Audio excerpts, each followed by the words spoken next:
이 아침 주님께 주시는 생명의 말씀입니다. 요한복음 3장 5절, 빌립보서 3장 3절입니다. 먼저 읽을 말씀은 요한복음 3장 5절입니다. 신약성경 145쪽입니다. 신약성경 145쪽 요한복음 3장 5절 말씀 같이 합독하시겠습니다. 예수께서 대답하시되 진실로 진실로 내게 이르노니 사람이 물과 성령으로 나지 아니하면 하나님의 나라에 들어갈 수 없느니라. 아멘. 또 빌립보서 3장 3절입니다. 빌립보서 3장 3절 1절부터 3절까지 합독하도록 하겠습니다. 1절부터 보도록 하겠습니다. 빌립보서 3장 1절부터 3절까지 합독합니다. 321쪽입니다. 같이 합독하시겠습니다. 끝으로 나의 형제들아 주 안에서 기뻐하라. 너희에게 같은 말을 쓰는 것이 내게는 수고로움이 없고 너희에게는 안전하니라. 개들을 삼가고 행악하는 자들을 삼가고 몸을 상해하는 일을 삼가라. 하나님의 성령으로 봉사하며 그리스도 예수로 자랑하고 육체를 신뢰하지 아니하는 우리가 곧 할례파라. 아멘. 성령에 의한 삶입니다. 우리가 신약 시대는 우리가 지난 시간 나눌 때에 성령의 시대다 이렇게 말씀드렸죠. 이미 예레미야서 31장에서 구약은 문자에 의한 시대라면은 신약 시대는 우리 마음속에 하나님의 법을 넣어주시는데 곧 성령의 시대가 될 것임을 예언하였고요. 그것이 고린도후서 1장에 보게 되어지면은 그 성령을 우리 마음에 두셔서 그 성령은 생명의 진리의 법인데 그 성령을 우리 마음속에 부어주시면 더 이상 문자에서 신앙생활하는 게 아니라 진리의 성령을 따라 신앙생활하는 그런 성령의 시대인 것을 신약시대가 말씀해 주고 있습니다. 사도 바울이 로마서에서 언급했듯이 하나님의 자녀들은 누가 하나님의 자녀들이냐? 성령을 받고 성령을 따라 사는 자들이 하나님의 자녀다 이렇게 말씀하시고요. 그런 하나님의 자녀들은 하나님의 모든 유업을 받아 누릴 수 있을 것이다 이렇게 말씀하고 있습니다. 많은 교회와 우리 성도들이 성령 없이 신앙생활을 할 수 있다고 생각하는 거죠. 성령 없이 그냥 우리가 열심히 하면, 우리 의지를 가지고 하면, 우리의 지식과 지혜와 경험으로 열심히 하면 우리 신앙생활이 사역도 다 가능하다고 생각을 하는 거죠. 그래서 제가 기억이 안 납니다만은 어느 저명한 그런 목사님이 말씀하셨듯이 오늘날 교회가 많은 성도들이 90% 이상의 교회와 성도들이 성령 없이 신앙생활이 가능하다고 생각하는데 이건 어불성설이다 이렇게 말하죠. 그래서 많은 성도님들이 성령 받지 않고 성령을 사모하지 않고 성령 충만하지 않고 그냥 육으로 신앙생활을 한다는 거죠. 육신의 생각, 육신의 열심, 육신의 지혜와 능력, 육신의 자원을 의지해서 신앙생활을 하려고 한다는 거죠. 여러분 그러니까 처음엔 열심히 해요. 또 이렇게 새해에는 열심히 해요. 왜요? 뭔가 작년을 지나오면서 마음이 좀 꺼리낌도 있고 또 새해를 시작하면서 또 올 한해는 좀 잘 해봐야 되겠고 이렇게 결심을 합니다. 그래서 더 예배도 드려보고 더 기도도 해보고 더 열심히 봉사하려고 합니다. 그런데 이게 작심삼일입니다. 오래 못 갑니다. 왜요? 자기 힘으로 하려고 그러니까, 자기 육신으로 하려고 하니까 오래 못 갑니다. 가능하지 않습니다. 그리고 지금까지 우리는 그냥 성령을 의지하지 않고 성령을 사모하지 않고 성령의 충만함 없이 그냥 우리 힘으로 신앙생활 하려고 하니까 잘할 때는 교만해지고 못할 때는 낙심이 되어지고 자책이 되어지고 이 롤러코스터를 계속 타는 거죠. 열심히 할 때는 뭔가 자부심 있고 그렇게 하지 못하는 성도들에 대해서 정죄하게 되어지고 비판하게 되어지고 또 열심히 못하게 되어지면 죄책감이 들고 후회가 되어지고 계속 이 생활을 반복하는 거죠. 왜요? 성령을 의지하지 않으니까. 성령의 도움과 은혜를 구하지 아니하고 자기 힘으로 하려고 하니까 정말 올 한 해는 하늘을 달려갈 때 오직 성령으로 달려가시기를 주 이름으로 축복합니다. 성령이 오셔야 하나님의 은혜가 작동하게 되어집니다.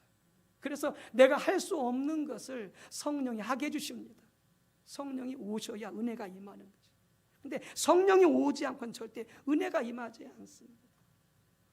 성령이 오셔야 미워하는 자도 사랑할 수가 있게 되어지고 용서할 수 있게 되어지고, 성령이 오셔야 내가 예배 드리는 것도 기쁨으로 감사함으로 드릴 수 있게 되어지고, 성령이 오셔야 기도하는 것도 의무가 아니라 자원함으로 기쁨으로 기도할 수 있게 되어지고, 모든 것이 성령이 오셔야 그 은혜로서 가능한 줄로 믿습니다. 그래서 에페프 브루스 박사는 말합니다. 신약 시대는 성령의 시대다 이렇게 말합니다. 신약 시대는 성령의 시대다. 물론 말씀을 우리가 소홀히 하는 건 아닙니다. 말씀을 소홀히 하면 성도가 아닙니다. 말씀을 가까이 해야 되고 말씀대로 살아야 되고 말씀 속에서 하나님의 음성을 들어야 합니다만은 그것 또한 성령을 통하지 않고서는 가능하지 않습니다. 왜요?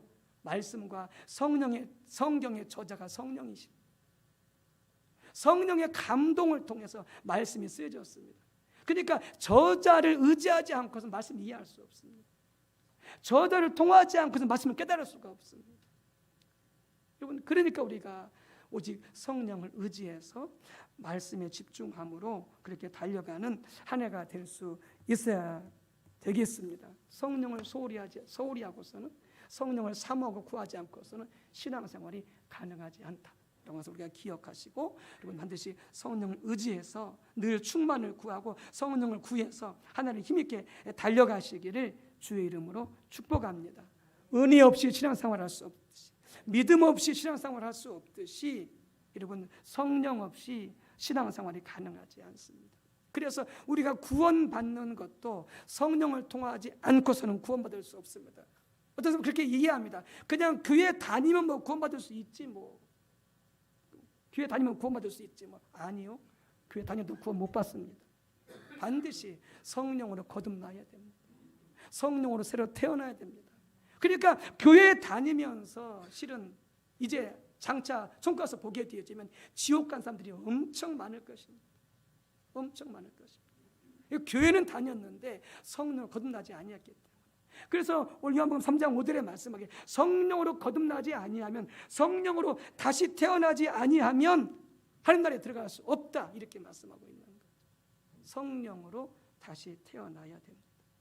성령으로 아니하고서는 예수님을 주시라, 나의 하나님이라, 나의 구세주라 그렇게 시인하고 믿고 고백할 수 없다는 거예요. 성령을 아니하고서는. 성령이 가르쳐 주시고 성령 그 예수를 믿게 해주셔야 우리가 구원받을 수 있게 되어지는 것이죠. 구원받는 거 성령의 역사입니다. 최초로 거듭난 것뿐만이 아니라 사도 바울은 말합니다. 날마다 너희 삶 속에서 두렵고 떨림으로 순종함으로 너희 구원을 이루어가라 이렇게 말씀하거든요.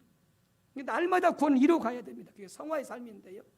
그것 또한 뭡니까? 성령을 통하지 않고서는 가능하지 않는 것이죠.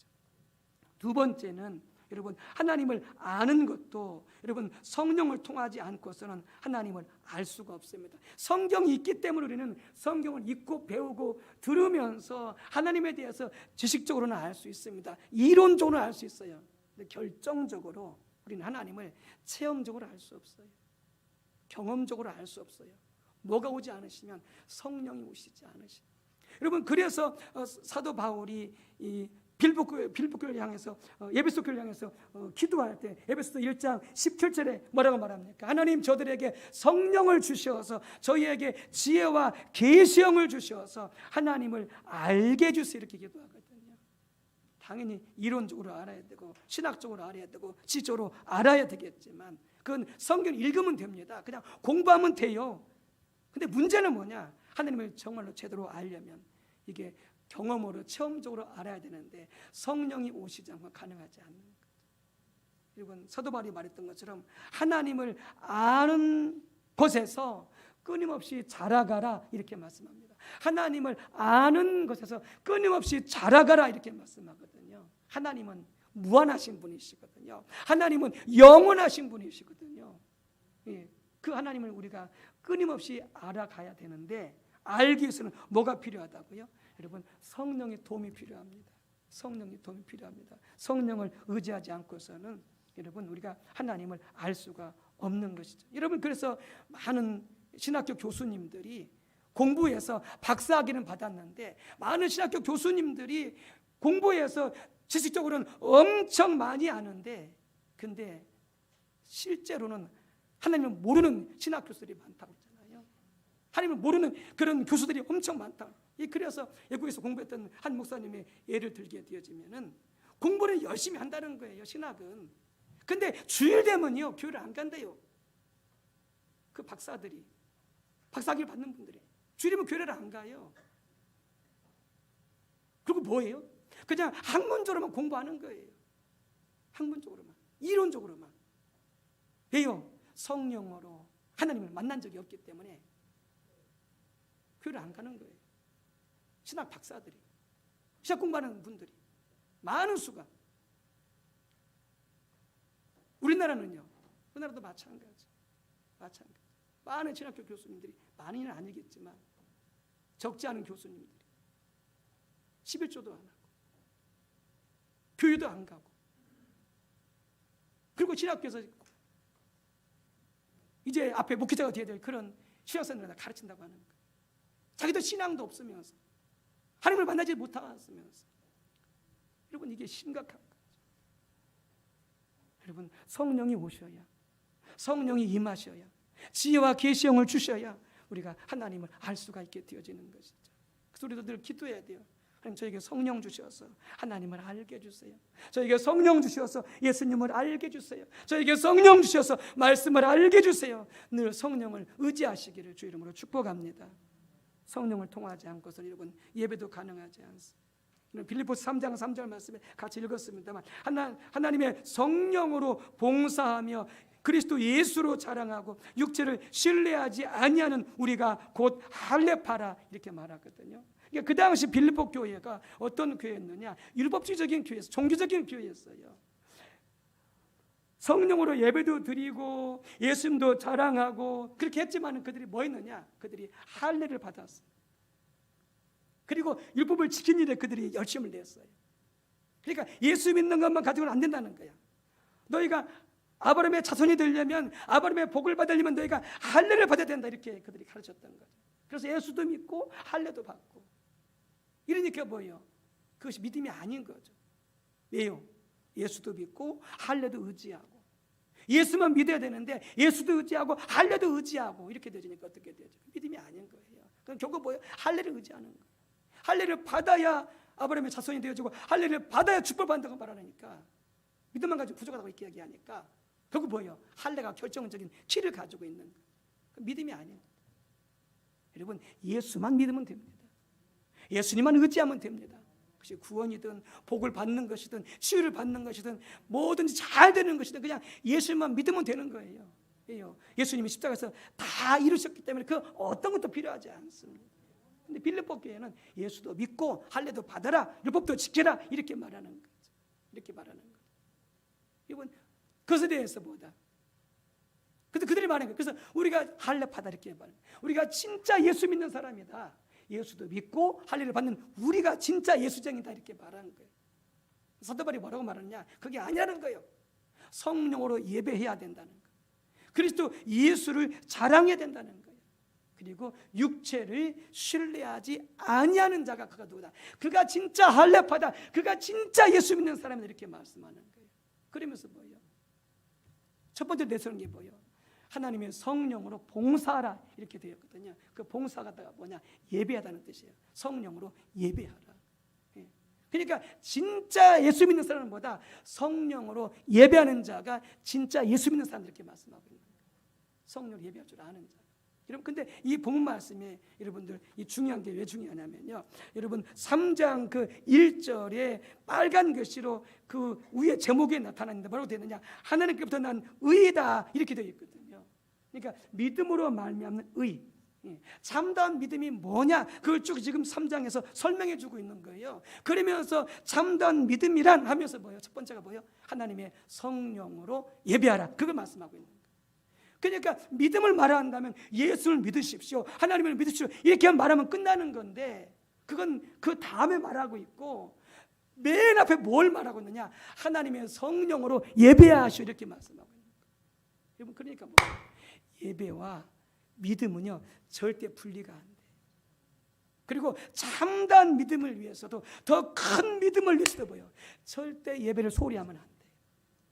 그래서 예배를 맨 앞에다가 두는 거예요. 실은 예배와 믿음은 따로 분리된 것 같은데 아니에요. 예배 속에서 하나님을 만나야 믿음이 각성되어지고, 예배 속에서 하나님을 만나야 내 믿음이 성장하게 되어지고, 예배 속에서 하나님의 음성을 듣고 하나님을 경험해야 내가 회개하게 되어지고, 내가 더 단단히 세워지게 되어지고, 내가 더 주님을 닮아가게 되어지는 거예요. 이게 예배를 통해서 성령으로 주님 만나지 못하게 되어지면 항상 믿음이 제자리예요. 믿음이 후퇴해요. 그래서 뭐냐? 사도 바울이 예배를 맨 앞에 두는 거예요. 믿음에 있어서 예배가 너무나 중요하기 때문에. 그래서 어떻게 해라? 하나님의 성령으로 예배하라, 이렇게 말씀하는 거예요. 여러분, 2023년 새벽부터 반드시 우리가 예배를 회복하시기를 주의 이름으로 축복합니다. 공예배, 여러분 오늘 이제 교장, 구역장 임명하겠습니다만, 각 교구별로, 구역별로, 각 구역마다 여러분 되도록이면 각 구역별로 예배드리시기 바랍니다. 통합해서 예배드리지 마시기 바랍니다. 각 구역마다 예배를 회복시키시기 바랍니다. 점심 드시고 나시면은 뭐 전체로 같이 교제하는 시간도 있겠지만 먼저 구역별로 모이시기 바랍니다. 오늘부터 점심 드시고 나시면 먼저 구역별로 모이시기 바랍니다. 함께 예배하고, 함께 기도하고, 누가 안 나왔는가, 누가 아픈가, 그 식구 가정에 누가 어려움이 없는가, 그 구역에서 구역장을 중심으로 같이 기도하고 예배 드리고, 그리고 나서 함께 또 전체적으로 모여서 교제하고. 지금 이번 매번 지금 점심때 시간 때마다 우리 양전 장로님이 인도하시는 가운데 백권사님, 우리 아버지 멀리서 통수로 막 기도하거든요. 참 감사한 일인데, 예. 그래서 먼저 구역으로 모여서 예배드리고 함께 기도하고, 그다음 양장로님 주도하에 함께 또 모여서 우리 아픈 자들 위해서 같이 기도하고, 또 기도 제목 내놓게 되면 함께 놓아서 기도하고. 그렇게 여러분들 오후 시간을 활용하시기 바랍니다. 점심시간을 활용하시기 바랍니다. 물론 이제 불가피하게 뭐 예찬 봉사하시는 분이나 재정하시는 분들은 따로 그 이후의 시간 해야 되겠지만은, 여러분 구역 예배를 회복하시기 바랍니다. 가정 예배를 회복하시기 바랍니다. 공예배를 회복하시기 바랍니다. 성령이 임하시고 성령이 운행하시고 성령이 역사하시는 예배를 반드시 회복해야 여러분 교회가 살고 우리 가정이 살고 우리 영혼이 사는 줄로 믿습니다. 성령으로 예배하는 것, 우리 신앙생활의 가장 중요한 요소임을 여러분 기억하시고 그렇게 하늘에 달려가시기를 주의 이름으로 축복합니다. 네 번째는 우리가 주님을 닮아가기 위해서도 여러분 성령이 필수입니다. 우리는 우리 스스로 성장할 수 없습니다. 성숙할 수 없습니다. 변화될 수 없습니다. 우리가 변화되려고 술을 끊고 담배를 끊으려고 그러고 욕을 안 하려고 그러고 거짓말 안 하려고 그러고 욕심 안 부리려고 우리가 부단히 노력하고 결심하고 아무리 힘을 써도요 성령의 도움이 없이는 안 됩니다. 성령의 도움이 없이는 안 돼. 성령께서 나를 깨우쳐 주시고 성령께서 나를 회개케 하시고 성령께서 나를 끊임없이 은혜 부어 주셔야 그것이 우리를 계속 주님을 닮아가는 그 성품으로 변화되어 갈 수 있게 되어지는 것이죠. 변화될 수 있게 되어져 가는 것이죠. 여러분 그래서 갈라디아서 5장 10절 이렇게 말씀하죠. 내가 이르노니 너희는 성령을 따라 행하라. 그리하면 육체 욕심을 이루지 아니하리라. 이렇게 말씀합니다.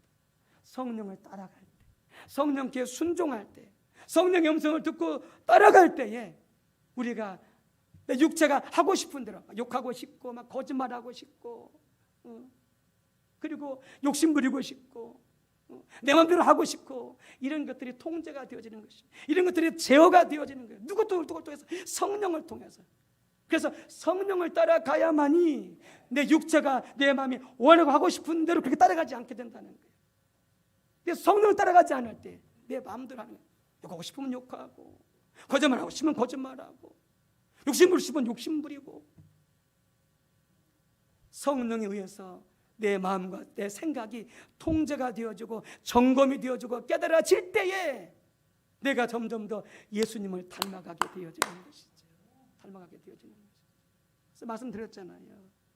어떤 목사님이 이렇게 식당에 가서 너무 배고파서 지방에 내려가는데 두 목사님과 함께 내려가다가 식당에서 밥을 사 먹는데, 그래서 이렇게 이제 그 목사님이 이제 밥을 사면서 다른 목사님까지 밥을 사면서, 그래서 이제 식판을 이제 두 개 들고 오는데 한쪽은 밥이 수북하게 쌓여 있고 한쪽은 밥이 수북하지 않다라는 거예요.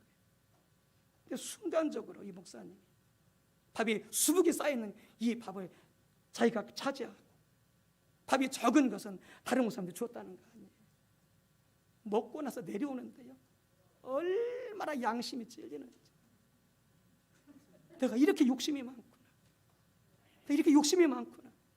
성령이 찔리게 하신 것이죠. 어떤 분들은요, 그렇게 많이 먹고 남은 쫓겨 주면서도 양심의 가책이 없습니다. 양심의 가책이 없어요. 왜요? 성령의 음성을 못 들으니까, 성령의 통제가 안 되니까. 이 목사님은 너무나 괴로운 거예요. 내가 적은 걸 먹고 내가 그 많은 것을 다른 목사님한테 주었어야 되는데. 성령이 양심에 찔림을 준 거죠. 성령이 통제하셔야 돼요. 성령이 지적하셔야 돼요. 그래야 진정한 회개가 되어지고, 당장은 안 되지만 조금씩 변화되어 갈 수 있게 되어지는 거예요. 성령만이 우리를 변화시킬 수 있어요. 여러분, 너무 자녀들 너무 탁달되지 마세요. 자녀들 너무 탁달되지 마세요. 자녀들 안 변한다고. 절대 변하지 않습니다. 탁달된다고 변하지 않아요. 차라리 기도해 주세요. 주님, 내 아들을 내 딸을 성령으로 변화시켜 주세요. 성령께서 인도해 주세요. 성령께서 움직여 주세요. 성령께서 감동해 주세요. 성령께서 깨닫게 주세요. 시간이 더디더라도 성령께 맡기세요. 성령께 의리하고 성령께 기도해 주세요. 그러면 성령께서 그 자식을 변화시켜 갈 것입니다. 부모가 아무리 말해봤자 더 부모와 자식 간에 음한 상해요. 더 사이만 멀어져. 더 자식이 멀리 도망갑니다. 성령만이 우리를 변화시킬 수 있어요. 성령만이 목사도, 우리 성도님들도, 가정도, 사장도, 직원도 다 변화시킬 수 있어요. 오직 성령께서만. 한번 어떤 우리 교회 청년이 와서 고민을 이야기하더라고요. 너무나 직장하기 힘든다는 거예요. 상사가 너무 괴롭혀가지고 말도 안 되는 걸 가지고 너무나 힘들게 하고 자기를 너무나 괴롭힌다는 거예요. 그래서 그래도 그 상사 미워하면 안 됩니다. 그 상사 뒤에서 후욕하고 비난하고 욕하면 안 됩니다. 용서하십시오. 축복하십시오. 왜? 우리는 말씀을 따라가야 되니까. 우리는 성령을 따라가야 되니까. 근데 그 형제 참 힘들었겠지만 그 순종하더라고요.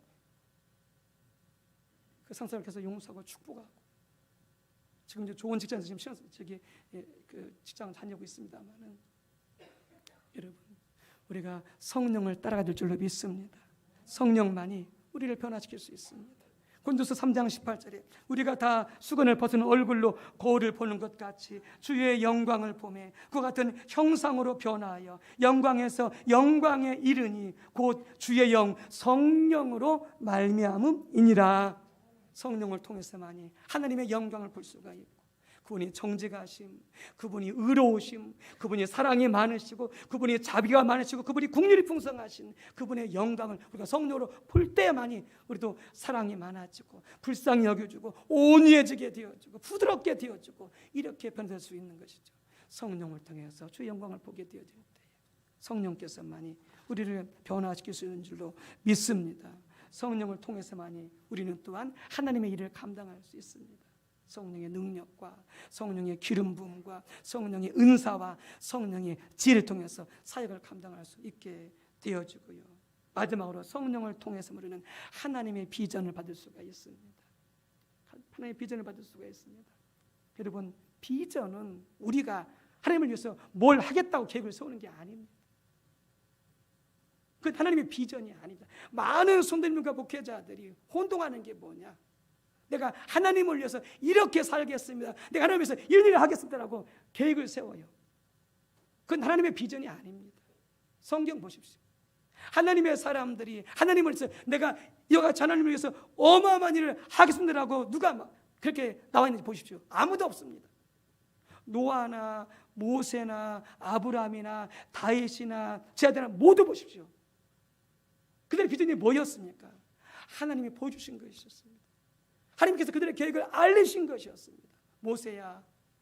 모세는 양을 치고 있었습니다. 도망가가지고 장인 집에서 40년 동안. 근데 어느 날 하나님께서 부르셨습니다. 모세야, 내가 널 좀 써야 되겠다. 너 애굽에 내려가서 내 백성을 갖다가 애굽에서 건져내라, 구원내라 말씀하셨어요. 모세가 나 할 수 없습니다. 나 말도 잘못하고요. 나 이렇게 한 일은 40년 동안 양치는 일이 뿐이 없는데 내가 어떻게 그 바로한테 가서 싸워가지고 하나님의 백성을 보내릴 수 있으니까 나 못합니다. 이렇게 말해요. 그것은 모세가 나온 것이 아니었습니다. 하나님의 백성들을 애굽에서 건져내서 가나안 땅으로 인도하는 것은 모세가 계획한 것이 아니었습니다. 그것은 하나님이 모세에게 준 것이었습니다. 이게 하나님의 비전입니다. 비전은 하나님이 주시는 것입니다. 뭘 통해서요? 성령을 통해서 주시는 것이죠. 그를 향한 하나님의 비전, 여러분의 가정을 향한 하나님의 비전, 나와 또 가족과 자녀들 향한 하나님의 비전, 그것은 성령으로 하나님이 주시는 것이죠.